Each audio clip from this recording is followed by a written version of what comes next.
Seguimos. Ricardo Frota, boa noite. Falando para você que ruído é um som desagradável ao ouvido, tá? A verdadeira essência, o significado de ruído. Talvez eu falar. ia falar um negócio, não vou.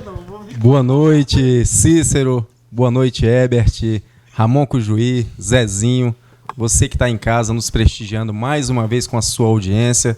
Os internautas, tenham uma excelente noite de sexta-feira.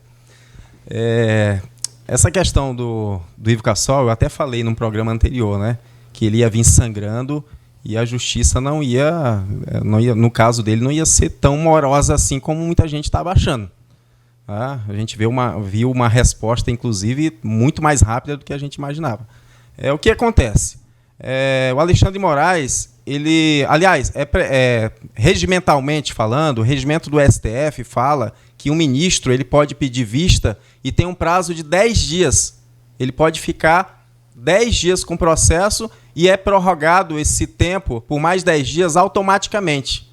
Mas o que acontece? Não existe no regimento do STF, aliás, não existe de forma alguma como penalizar, como der alguma sanção para algum ministro que descumprir. O Ramon falou aí do Gilmar Mendes, que já segurou um processo aí por 2 anos. Tem situações... Mas como relator, né?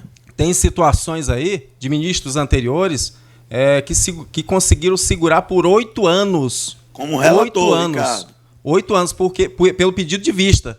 Então, eu costumo dizer, já disse aqui e reafirmo, cabeça de ministro, principalmente do STF, da Suprema Corte, tudo pode acontecer. Tudo pode acontecer. É de lá que saem as decisões mais absurdas, mais horríveis dentro do ordenamento jurídico. Então, eu só não entendi o porquê do Alexandre de Moraes, porque me causou muita estranheza. Porque se fosse o André Mendonça, eu até ficaria, não, eles vão segurar, porque o PP é um partido aliado do presidente, inclusive já declarou apoio ao presidente Jair Bolsonaro nas próximas eleições. Então, isso me causou estranheza. Mas, se ele quiser, ele pode segurar esse processo aí o tempo que ele quiser. Por isso que é bom a gente trabalhar com o operador do direito, né? A gente aprende um monte de coisa. Pode segurar, não pode? Olha, e outra coisa, a ministra Carla Minúcia, na fala dela, que eu não comentei, ela já deixa claro, Eu quero um contraponto, Zezé. Ela já deixa clara. Tem que se comportar. Né? Ela já deixa muito clara que de maneira o seguinte, que já foi voltado, já tem uma decisão. Então ela invoca, se ela não invocasse uma questão de ordem, não seria pautado.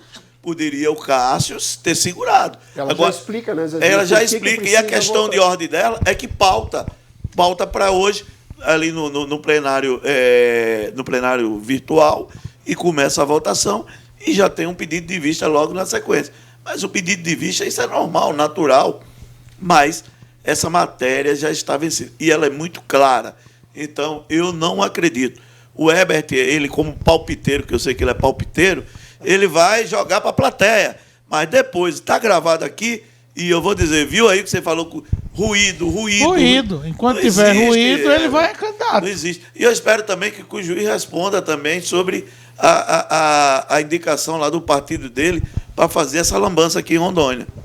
Sobre isso que eu quero contraponto. Vamos lá, professor. Cícero, só complementando o que o Zezinho falou, a questão do Alexandre de Moraes, a questão do Alexandre de Moraes é o que me causa estranheza. Então, se fosse para apostar, eu não apostaria que ele ia segurar esse processo durante muito tempo. Por quê? Porque é o Alexandre de Moraes, é uma pessoa que vem batendo muito no governo, e eu não sei qual estratégia que talvez para não o outro ministro, o André Mendonça, não pedir vistas do processo, talvez ele pediu uma forma estratégica, eu não sei. Mas eu não aposto que ele vá segurar esse processo por muito tempo. E o ex-governador Ivo Cassol vai continuar sangrando. Já está caindo em descrédito, já está enfraquecendo a campanha dele, inclusive com reflexo na campanha da irmã. Ricardo, todos os ministros podem pedir vista de um mesmo processo? Eu estou perguntando como leigo. Pode. Qualquer um que alegue que não conhece de forma aprofundada a matéria, pode pedir vista e segurar o tanto que achar necessário. Como eu falei, regimentalmente, eles têm prazo de 10 dias que pode ser prorrogado automaticamente, mas dificilmente eles cumprem esse prazo. Muito bem. Professor Herbert Lins, agora 30 segundos. Tá. 30 segundos, depois que o Ricardo falou todo esse tempo de contratempo. Mas ele falou no tempo dele. Perdendo tempo, mais bora. bonito Já do foi que eu? 15. Já foi 15. Ora, Vamos lá. Eu quero só fazer um contraponto na fala do Zezinho, quando ele provoca o Cujuí em relação à postura, né, da Frente Democrática em trazer o nome do Benedito. Não, do Benedito. trouxe o nome do Benedito, Sim. depois recuou com o nome do Assi. Não, Benedito não. Vamos ser claro, Heber. caiu para primeiro suplente, depois agora volta para a titularidade da competição eleitoral no cargo de senador. Isso é um vexame. É um vexame provocar uma insegurança jurídica no pleito eleitoral, né? E isso cria um desgaste para a chapa como um todo. Você está correto, Zezinho, na sua análise. Isso cria um desgaste para a Frente Democrática. Isso criou-se uma instabilidade e criou-se também um desgaste desnecessário para o professor Benedito, que via bem. Porque dentre os candidatos que se tem os nomes postos, é o único que tem espírito público.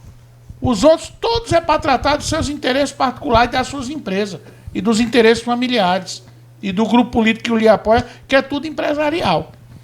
O único que tem hoje seria Benedito. E a Cláudia Moura, porque é assistente social. Né? A irmã do senador Confúcio Que Moura. também, Herbert, Se eu acho que dá superar tempo. também o problema interno do MDB. Era bom, Herbert, podemos Entendeu? falar sobre isso, Cícero? Claro. Ainda temos Né? 3 Com minutos. relação temos tempo. ao nosso STF, ele não é um STF técnico. Ele não é uma Suprema Corte, ele é um STF político. Então vai ter ruído, sim. Vai ter ruído enquanto... Vai ter ruído. Deixa eu responder. Enquanto o tiver- Zezinho. Eu quero Ramon Eu vou responder aqui. Ramon, só para não perder o gancho do Herbert, é uma situação meio paradoxal essa. vexatória, porque rapaz. o Frente Criou Democrática desgaste. passando por isso, Por né? cima. Não, não tem nada de democrático. O Assi Exatamente, chega exatamente. e tira o candidato, agora sou eu. Não posso ser, então agora volta você. É brincadeira de criança isso. Parece aquelas brincadeiras de clubinho, né, na minha época, que dizia, eu sou o dono do clubinho, você tem que sair. Hoje você pode entrar. Por favor. Parece a revista em quadrinho do Cebolinha e da Mônica. Ramon Cujuí, um minuto para O que o você, seu o que você esclarecimento. tem na Frente Democrática é uma aliança de partidos. E a indicação do PT na Frente Democrática é o vice na chapa, que é o Anselmo Jesus, e esse não mudou. Quando você faz uma aliança de partido, você respeita as regras de cada partido. O PDT indicou o professor Benedito, né, e colocou a cláusula que poderia ser o Assir Gurgax. Ora, quando você faz uma aliança, você não dá pitaco na casa do outro. O PDT indicou o Assir. Né, Mas veio recomendado pela Gleice. Veio recomendado internamente. Então pronto, o PT... então pronto. A indicação não É é, aliado, do PT. tá tudo mesmo time, A pelo indicação amor de não Deus. é do PT. A indicação do Senado é do PDT. As ressalvas foram feitas pelo PDT. E como você está numa aliança, você faz o acordo. Agora, a insegurança jurídica, ela não é gerada pelos partidos. Ora, se você tem expectativa de direito, e qualquer um que tem expectativa de direito, recorre à justiça para ver a sua expectativa demandada ou não. No caso, quem cria insegurança jurídica é o órgão jurisdicional que não atua no tempo correto, né? Ou que dá uma decisão hoje semelhante que poderia ter dado outra e adia. Então, a insegurança jurídica não é problema dos partidos políticos. Ao contrário, a insegurança jurídica ela é fruto da ação do órgão do Poder Judiciário, no caso aí o STF. Né? O que foi feito aqui de acordo político é o que se faz pelo país inteiro. Você tem, sim, um partido ali, que o aliado, no caso o PDT, que veio no último momento, onde indicou os seus candidatos. E o PT não tem nada a ver com a indicação se faz seu Assi ou Benedito. O que se aceitou foi o acordo que foi referendado pelas instâncias partidárias, não só do PT, mas dos outros partidos, inclusive o PSB, o Solidariedade, enfim, todos que estavam compondo a frente.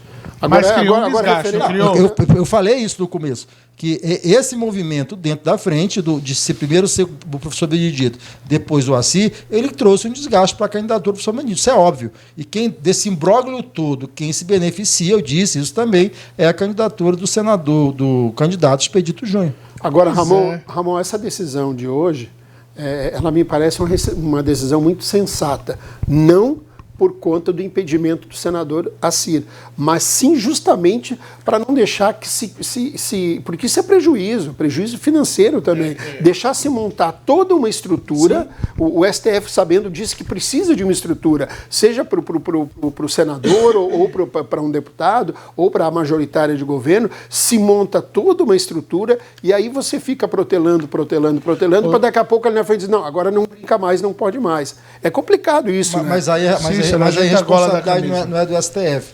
Os partidos, quando fazem isso, eles fazem apostas. Quando o senador faz... Por exemplo, o senador Assir Gugas fez a aposta em 2018, levou o PDT sangrando e depois perdeu a candidatura a governo em 2018. Então, assim, ele sabia dos riscos, os partidos sabem dos riscos que tem quando coloca alguém na mesa. Se aceita em função da conjuntura política e da possibilidade de o órgão jurisdicional dar uma resposta positiva à demanda que é ele colocada. Né? E só pegando o gancho que o Herbert disse aqui, toda a Corte Constitucional ela é política, em todos os países. A do Brasil é mais.